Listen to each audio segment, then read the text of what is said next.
Supreme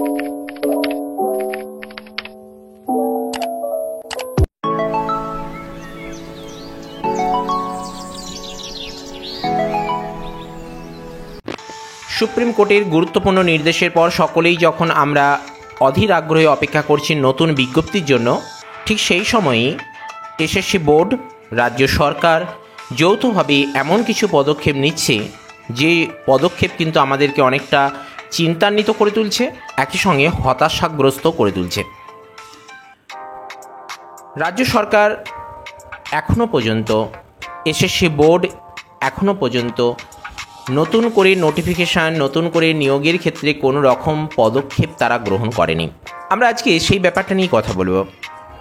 ইতিমধ্যে আপনারা সকলেই জানেন রাজ্য সরকার এবং এসএসসি বোর্ড থেকে যৌথভাবে রিভিউ পিটিশন করা হয়ে গিয়েছে সুপ্রিম কোর্টে। কেননা আমরা জানি যে সুপ্রিম কোর্টে রিভিউ পিটিশনের জন্য সময়ের লাস্ট ডেট ছিল কিন্তু গত 3রা মে। গত 3রা এপ্রিল সুপ্রিম কোর্ট থেকে এসএসসির প্রায় 26,000 ক্যান্ডিডেটের চাকরি বাতিল করা হয়েছিল। প্যানেল পুরো বাতিল করে দিয়ে আগামী 3 মাসের মধ্যে রিক্রুটমেন্ট কমপ্লিট করে দেওয়ার গুরুত্বপূর্ণ নির্দেশ দিয়েছিলেন। কিন্তু তারপর কিছু গুরুত্বপূর্ণ ডেট আমাদের এসএসসির বুকে দেখা দিয়েছে। এই পরিস্থিতিতে বেশ কিছু গুরুত্বপূর্ণ ডেট আমাদেরকে অনেকটা চিন্তান্বিত করে তুলেছিল এবং সেই সকল গুরুত্বপূর্ণ ডেট থেকেই এই এসএসসির ব্যাপারটা বারংবারভাবে কখনো আশা জাগাচ্ছে, কখনো নিরাশ করে তুলছে। প্রথমে 3রা এপ্রিল 2025 যখন সুপ্রিম কোর্ট থেকে মহামান্য বিচারপতি সঞ্জীব খান্না মহাশয় পুরো প্যানেল বাতিল করে আগামী 3 মাসের মধ্যে রিক্রুটমেন্ট কমপ্লিট করার নির্দেশ দিয়েছিলেন।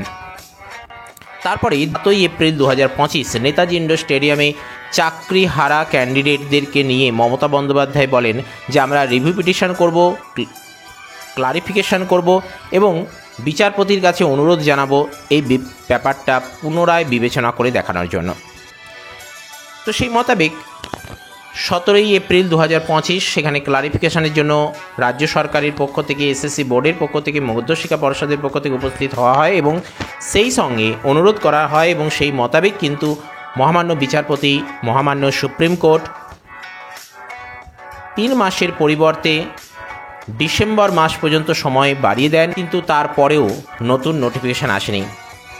সুপ্রিম কোর্ট থেকে কড়া নির্দেশ ছিল 31শে মের মধ্যে নোটিফিকেশান জারি করতে এবং 31শে ডিসেম্বরের মধ্যে নিয়োগ কমপ্লিট করতে। আমরা সকলেই অপেক্ষা করছিলাম যে তাহলে এবার হয়তো নোটিফিকেশান আসবে, কিন্তু 3রা মে একটা ঘটনা ঘটে গিয়েছে।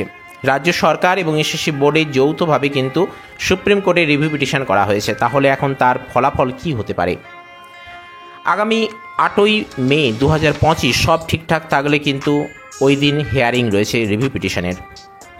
রীনা কর্মকার ভার্সেস এসএসসি প্লাস রাজ্য সরকার, যেখানে পিটিশনার হিসেবে রয়েছেন রীনা কর্মকার এবং অ্যাডভোকেট হিসেবে আমরা পাচ্ছি কুণাল চ্যাটার্জিকে। সেই রিভিউ পিটিশনের ফলাফল কী হতে পারে? এদিকে আবার 13 মে সঞ্জীব খান্না মহাশয় অবসর নিচ্ছেন।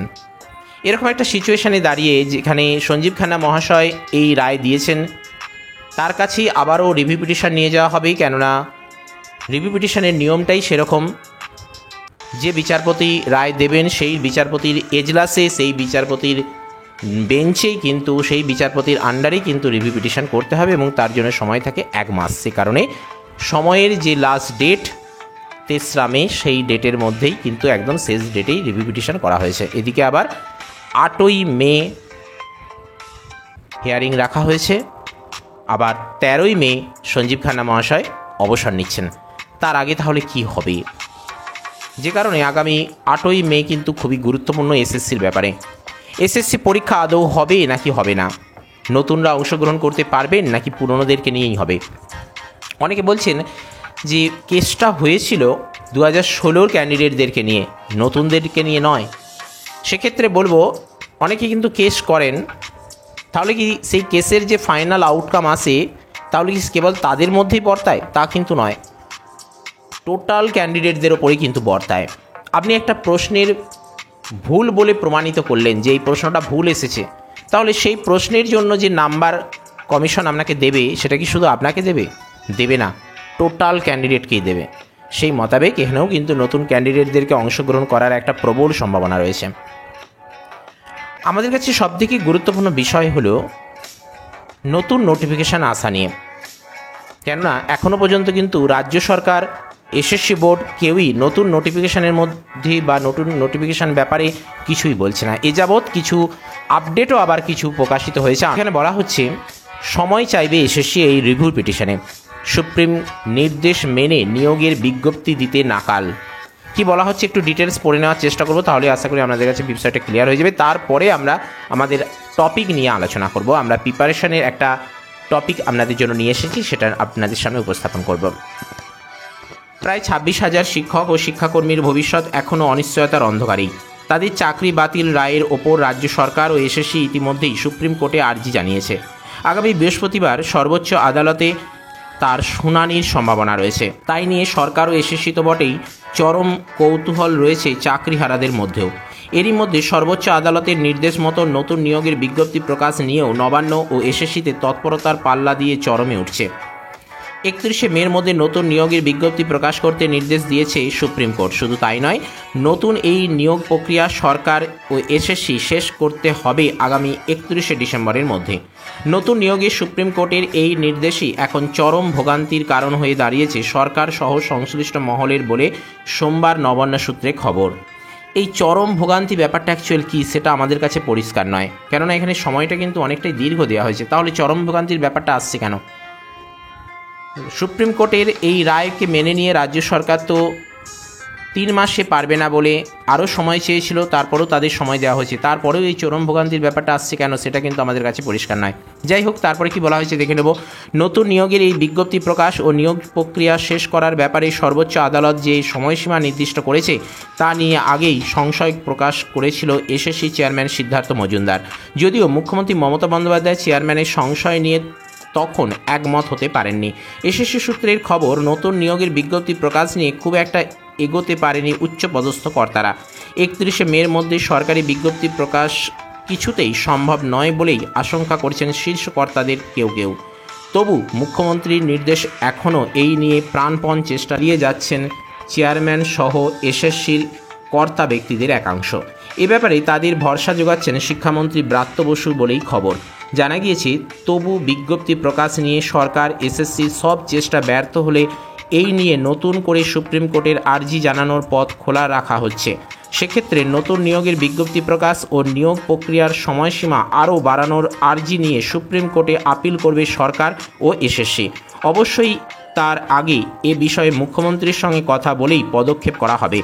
এদিন এসএসসির এক শীর্ষ আধিকারিক জানান, সময় মতো বিজ্ঞপ্তি প্রকাশ করা নিয়ে আপ্রাণ চেষ্টা চলছে। না হলে সুপ্রিম কোর্টের কাছে আর্জির পথ তো খোলা থাকছেই। বিশিষ্ট আইনজীবীদের সঙ্গে কথা বলেই এ বিষয়ে এগোনো হবে, অবশ্যই মুখ্যমন্ত্রীর অনুমোদন নিয়ে। তো পরিষ্কার যেটা বুঝতে পারছি যে 31শে মে যে লাস্ট ডেট দেওয়া হচ্ছে সে ব্যাপারে কিন্তু এসএসসি কেন রাজ্য সরকার কেউই কিন্তু তেমনভাবে এখানে এগিয়ে আসতে পারেননি, তৎপরতা দেখাতে পারছেন না। তাদের মধ্যে অনেকটা কিন্তু দুর্বলতা এখানে প্রদর্শিত হচ্ছে। কি হবে সেটা কিন্তু আমাদের কাছে পরিষ্কার নয়, যে কারণে বলছি যে এই 8 তারিখ অর্থাৎ আগামী পরশুদিন কিন্তু খুবই গুরুত্বপূর্ণ। আপনারা অবশ্যই ওই দিনটার দিকে তাকিয়ে থাকুন, ওই দিন পর্যন্ত অপেক্ষা করুন। ততক্ষণ পর্যন্ত প্রিপারেশান আপনারা চালিয়ে যান, কোনো কারণেই কোনোভাবেই কিন্তু আপনারা প্রিপারেশান থামাবেন না। আজকের এপিসোডেও আমরা একটা আপডেট আপনাদের জন্য নিয়ে এসেছিলাম, সেটাই আপনাদের সামনে উপস্থাপন করার চেষ্টা করলাম। খুঁটিনাটি যে সকল ছোটোখাটো বড় যা গুরুত্বপূর্ণ কম গুরুত্বপূর্ণ যাই আপডেট থাকুক সেটা আপনাদের দেবো, কেননা এই মুহূর্তে প্রতিটা আপডেটই কিন্তু জেনে থাকা খুবই গুরুত্বপূর্ণ। আজকের আলোচনায় আসি। চণ্ডীমঙ্গল কাব্য নিয়ে আজকে একটু আলোচনা করবো। একটু ডেসক্রিপটিভ প্যাটার্নেও আছে এবং সেই সঙ্গে টু দি পয়েন্ট উত্তরেও আছে। জাস্ট একটু হালকা করে আলোচনা করে নেব, তারপরে আমরা প্রশ্নোত্তর পর্বে চলে যাচ্ছি। মঙ্গল কাব্যের পর অন্যতম জনপ্রিয় ধারা হলো চণ্ডীমঙ্গল কাব্য। এটি মঙ্গল কাব্য ধারার মধ্যে শ্রেষ্ঠ। গুরুত্বপূর্ণ, এই জন্য আন্ডারলাইন দিয়ে রেখেছি। অর্থাৎ মঙ্গল কাব্য ধারার মধ্যে শ্রেষ্ঠ হচ্ছে চণ্ডীমঙ্গল কাব্য। আদি বলে মনসা মঙ্গল কাব্য। দেবী চণ্ডীর গুণকীর্তন রয়েছে চণ্ডীমঙ্গল কাব্যে। বলা যায় দেবী চণ্ডীর মাহাত্ম্য বর্ণনা করে যেসব কাব্য রচিত হয়েছিল তাই চণ্ডীমঙ্গল কাব্য। ব্যাস এইটুকুই জেনে রাখুন, তাহলেই চলবে, কেননা এখানে তো শর্ট প্রশ্ন আসবে, এমসিকিউ প্যাটার্নের প্রশ্ন আসবে, তাই থিওরিটিক্যাল বেশি না জানলেও চলবে। জাস্ট প্র্যাকটিস সেটের মতন করুন এবং আপনারা তো পড়ে আছেন বা পড়াশোনা করছেন, এখন বর্তমানে প্রিপারেশান নিচ্ছেন, পরিষ্কার, ভালোভাবে প্রিপারেশন চালিয়ে যান, এইরকমভাবে পড়ুন, কোনো অসুবিধা হবে না। একদম সরাসরি প্রশ্ন উত্তর সমস্তটাই দেওয়া রয়েছে, আপনারা ভালোভাবে পড়তে পারবেন। এবং ভিডিওটা দেখুন, তাহলেই বুঝতে পারবেন। চণ্ডীমঙ্গল কাব্যের প্রধান চরিত্রগুলি কী কী? কালকেতু, ফুল্লরা, ধনপতি, খুল্লনা, লহনা, ভানুদত্ত, মুরারিশীল, আর একটা হচ্ছে দুর্বলা দাসী। ব্যাস, এই কটা জানলেই চলবে। চণ্ডীমঙ্গল কাব্যের আদি কবির পরিচয় দিন। চণ্ডীমঙ্গলের আদি কবি হলেন মানিক দত্ত। তিনি মালদাহ জেলার অধিবাসী ছিলেন। তিনি কানা খোঁড়া ছিলেন বলে জানা যায়। ব্যাস, এইটুকু জানলেই চলবে। কিন্তু দেখুন, খুব গুরুত্বপূর্ণ কিন্তু। এই কাব্যধারার প্রধান কবিকে? চণ্ডীমঙ্গলের প্রধান কবি মুকুন্দ চক্রবর্তী। তার রচিত গ্রন্থের নাম শ্রী শ্রী চণ্ডীমঙ্গল। এটুকু জানবেন কিন্তু, যে শ্রী শ্রী চণ্ডীমঙ্গল, শুধু চণ্ডীমঙ্গল বললে কিন্তু হবে না। কাব্যের রচনা স্বীকৃতিস্বরূপ রঘুনাথ তাকে কবিকঙ্কন উপাধি দেন। বাঁকুড়া রায়ের পুত্র রঘুনাথ রায় তিনি কিন্তু দিচ্ছেন। বেশ, নেক্সট প্রশ্ন, কবি মুকুন্দরামের আবির্ভাবকাল সম্পর্কে কি জানেন? একদম থিওরিটিক্যালভাবে দেওয়া রয়েছে। কবি মুকুন্দরাম চক্রবর্তীর আবির্ভাব ষোড়শ শতকে বর্ধমানের দামিন্না গ্রামে। যদিও এ বিষয়ে নির্দিষ্ট কোনো তথ্য পাওয়া যায় না, তবে তার কাব্যে উল্লিখিত শাকেরস, রসবেদ, শশাঙ্ক গণিতা, কত দিলে দিলাগীত, হরেরও বনিতা অনুসারে বলা যায় 1577 খ্রিস্টাব্দে সমকালীন তার কাব্য সমাপ্ত হয়। নেক্সট প্রশ্ন, 5 নম্বরে, মুকুন্দরামের কাব্যের পরিচয় দিন। কবি কঙ্কনের কাব্য অভয়ামঙ্গল নামে পরিচিত। খুব গুরুত্বপূর্ণ, মুকুন্দরামের কাব্যের নাম আছে, তখন আপনি উত্তর দেবেন যে অভয়ামঙ্গল কাব্য। কাব্যটি 2টি খণ্ড, কালকেতু বা আকেটিক খণ্ড, আর 2 ধনপতি বা বণিক খণ্ড। নেক্সট পেজ, কবি মুকুন্দরাম কবি কৃতিত্ব লিখুন, অর্থাৎ মুকুন্দরামের কবি কৃতিত্বের কথা বলা আছে। কাহিনী বিন্যাসে, চরিত্র সৃষ্টির নৈপুণ্যে, বাস্তবতাবোধে তথা সমকালীন সমাজ জীবনের উপস্থাপনায় কবি মুকুন্দরাম অনন্য। মুকুন্দরামের কাব্যে উপন্যাসের কী কী লক্ষণ পাওয়া যায়? খুব গুরুত্বপূর্ণ, একটু জেনে রাখলেই চলবে। উপন্যাসের যে প্রধান লক্ষণ বাস্তবতা ও চরিত্র সৃষ্টি, তা অভাব নেই মুকুন্দরামের কাব্যে। সেই সঙ্গে ষোড়শ শতকের বাংলাদেশের সামাজিক চিত্র ধরা পড়েছে তাঁর কাব্যে। ডক্টর শ্রীকুমার বন্দ্যোপাধ্যায় যথার্থই বলেছেন, এই যুগে জন্মগ্রহণ করিলে তিনি কবি না হইয়া একজন উপন্যাসিক হইতেন। আর কিছু জানুন না জানুন, এই প্রশ্নটার মধ্যে এটা কিন্তু অবশ্যই জানবেন যে ডক্টর শ্রীকুমার বন্দ্যোপাধ্যায় মুকুন্দরাম সম্পর্কে বলছেন যে এই যুগে জন্মগ্রহণ করিলে তিনি কবি না হইয়া একজন উপন্যাসিক হতেন। এটা খুব গুরুত্বপূর্ণ, এই জন্য আমরা আন্ডারলাইন করে রেখেছি। বেশ, 8 নম্বর প্রশ্ন, এই কাব্যধারার অন্যান্য কবি কে কে রয়েছেন? দ্বিজ রামদেব, যার কাব্যের নাম শারদাচরিত। দ্বিজ হরিরাম, কাব্যের নাম চণ্ডীমঙ্গল। মুক্তারাম সেন, কাব্যের নাম শারদামঙ্গল। লালা জয় নারায়ণ, কাব্যের নাম চণ্ডীমঙ্গল। দ্বিজ মাধব বা মাধবাচার্য, শারদামঙ্গল বা শারদাচরিত। এছাড়া দ্বিজ জনার্দন এবং বলরামের নামও স্মরণীয়। ব্যাস, এটুকু জানলেই চলবে। নেক্সট 9 নম্বর প্রশ্ন, চণ্ডীমঙ্গল, কালকেতু এবং ফুল্লরার আদি পরিচয় কি? চণ্ডীমঙ্গলে কালকেতু এবং ফুল্লরার আদি পরিচয় হিসেবে বলা যায়, কালকেতু হল স্বর্গের ইন্দ্রপুত্র নীলাম্বর, আর ফুল্লরা হলেন তার স্ত্রী ছায়া। কার চণ্ডীমঙ্গল রচনা পূর্ববঙ্গে জাগরণ নামে পরিচিত ছিল? দ্বিজ মাধবের চণ্ডীমঙ্গল রচনা পূর্ববঙ্গে জাগরণ নামে পরিচিত ছিল। নেক্সট, চণ্ডীমঙ্গলের কাহিনী অনুসারে কালকেতু কত বছর বয়সে বিবাহ হয়? কি হবে? 11 বছর বয়সে। ব্যাস, এটুকু জানলেই চলবে। নেক্সট, ধনপতি সওদাগরের কথা চণ্ডীমঙ্গলের কোন খণ্ডে পাওয়া যায়? না বণিক খণ্ডে। ধনপতির প্রথম স্ত্রীর নাম লহনা। খুল্লনা আসলে কে? না খুল্লনা আসলে স্বর্গের অভিশপ্তা নর্তকী রমলা। সীমন্তকে? সীমন্ত হল ধনপতি এবং খুল্লনার পুত্র। চণ্ডীমঙ্গল কাব্যের শর্ট চরিত্র কি কি? ভানুদত্ত আর মুরারিশীল, আরেকজন আছেন দুর্বলা দাসী। ব্যাস, এই কটা জানলেই চলবে। এবারে আসুন আপনাদের একটু শর্ট কোশ্চেন আকারে যেভাবে পরীক্ষা আপনারা পাবেন সেইভাবে একটু দেখাই। এখানে চণ্ডীমঙ্গলের আদি কবি কে?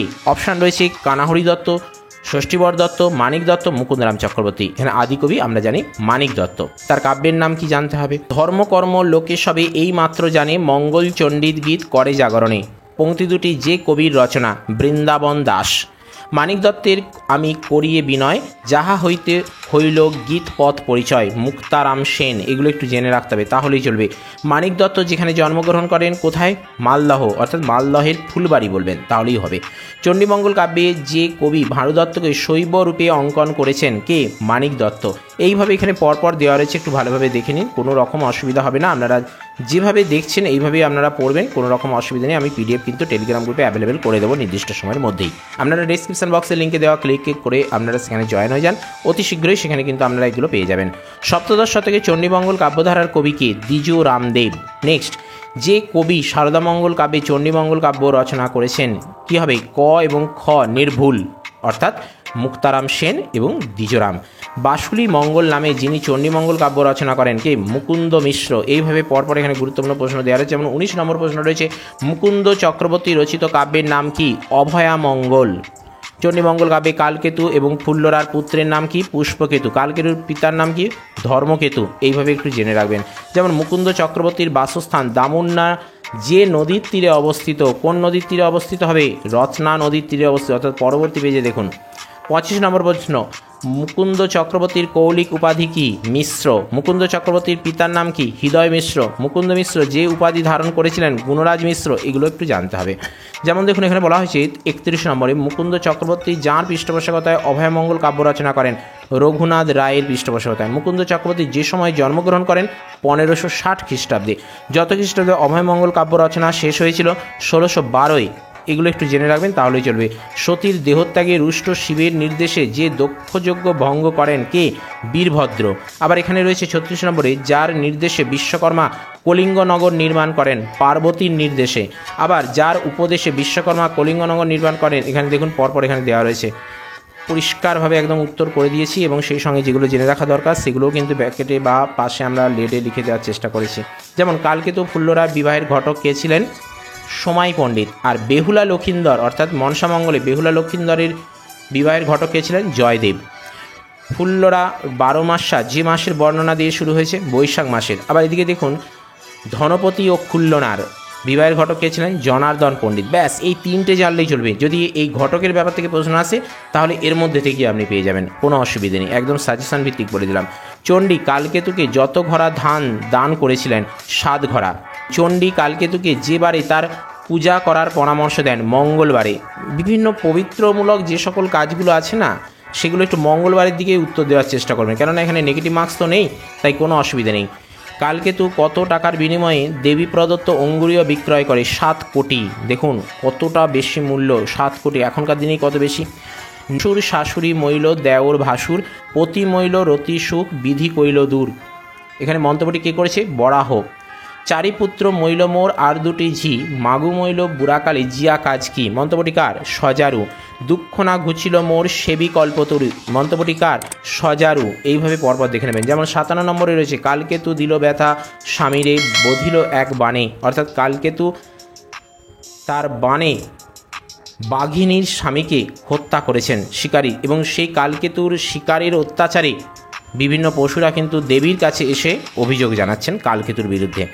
হইগো তোমার দাস বনে ঘাই পানি ঘাস, বধ করে বিনা অপরাধে। মন্তব্যটি কী করছে? মহিষ। নেক্সট, গুজরাট নগরে কালকেতু মুসলমান প্রজাদের যেদিকে বসতি করতে নির্দেশ দিয়েছিলেন? পশ্চিম দিকে। আবার এদিকে দেখুন, গুজরাট নগরে কালকেতু কায়স্থদের যেদিকে বসতি করতে নির্দেশ দিয়েছিলেন? দক্ষিণ দিকে। অর্থাৎ মুসলমান প্রজাদেরকে পশ্চিম দিকে, কায়স্থদেরকে দক্ষিণ দিকে বসতি করতে নির্দেশ দিয়েছিলেন, অনুমতি দিয়েছিলেন। এই যুগে জন্মগ্রহণ করিলে তিনি অর্থাৎ মুকুন্দরাম চক্রবর্তী যে কবি না হইয়া একজন ঔপন্যাসিক হইতেন তাহাতে সংশয় মাত্র নাই। একটু আগেই কিন্তু আমরা আলোচনা করলাম, সেটাই কিন্তু এখানে প্রশ্ন আকারে দেওয়া রয়েছে। কে বলেছেন? শ্রীকুমার বন্দ্যোপাধ্যায়। এইভাবে এখানে পরপর প্রশ্ন দেওয়া রয়েছে, 80টার মতো প্রশ্ন এখানে দেওয়া রয়েছে। আপনারা একটু ভালোভাবে পড়ে নিন, প্রিপারেশান নিন, প্র্যাকটিস করুন, বারংবার দেখুন। আপনি কিন্তু আশা করছি এর মধ্যেই একটা ভালো প্রিপারেশান তৈরি হয়ে যাবে এবং প্রশ্ন এলেই এর মধ্যে থেকে পাওয়ার সম্ভাবনা কিন্তু বেশি রয়েছে। আমরা বিভিন্ন বই খুঁজে খুঁজে সেইগুলোই কিন্তু আপনাদের সামনে নিয়ে আসার চেষ্টা করছি। আপনারা এবার এগুলো সংগ্রহ করুন, ভালোভাবে প্রিপারেশান নিন, পড়াশোনা করুন, আশাবাদী থাকুন, সমস্ত আপডেটগুলো কিন্তু নিতে থাকুন এবং সেজন্য আমাদের চ্যানেল ফলো করতে থাকুন, ভিডিওটিকে লাইক করে এবং চ্যানেলটিকে সাবস্ক্রাইব করে। তাতে করে আমরা যেমন উৎসাহ পেতে থাকি ঠিক তেমনইভাবে আপনাদের সামনেও বিভিন্ন এপিসোড নিয়ে আসার ব্যাপারে আগ্রহ বোধ করি। আজকের এপিসোড আপাতত আমরা এখানেই শেষ করলাম। Stay tune, stay connected with সাহিত্য বিজান। Thank you.